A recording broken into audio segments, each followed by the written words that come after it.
আসসালামু আলাইকুম, welcome to my work station. আপনাদের কম্পিউটারের কোনো ফোল্ডার থেকে কোনো ইম্পর্টেন্ট ডকুমেন্ট বা ফাইল যদি হাইড করতে চান তাহলে এই ভিডিওটা আপনার জন্য।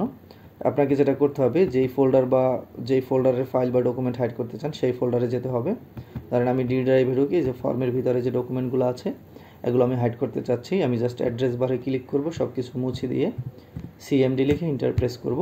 কমান্ড প্রম্পট চালু হয়ে যাবে। এখানে একটা কোড লিখব, সেটা হচ্ছে ATTRIB স্পেস দিয়ে প্লাস এইচ স্পেস দিয়ে প্লাস এস স্পেস দিয়ে প্লাস আর লিখে দেখেন, আমি যদি এখানে ইন্টার প্রেস করি, ইন্টার প্রেস করার সাথে সাথে দেখেন আমার ফাইলগুলো কিন্তু হাইড হয়ে গেছে। এখন আমি হাইড করে রেখে দিলাম। পরবর্তীতে আমি আবার যখন আমার দরকার হবে আমি আবারও আমার সেই সেম যেই ফোল্ডার থেকে ফাইলগুলো হাইড করেছি সেই ফোল্ডারে চলে যাব। অ্যাড্রেস বারে ক্লিক করব এবং এখানে আবারও সিএমডি লিখব। সেমভাবে সেই আগের কমান্ডটাই দিব, ATTRIB স্পেস দিয়ে এবার মাইনাস এইচ স্পেস দিয়ে মাইনাস এস স্পেস দিয়ে মাইনাস আর, তখন দিয়েছিলাম প্লাস, এবার শুধু মাইনাস দিয়ে যদি আমি এখানে ইন্টার প্রেস করি, দেখেন ইন্টার প্রেস করে দিলে আমার ডকুমেন্টগুলো কিন্তু আবার আনহাইড হয়ে গেছে।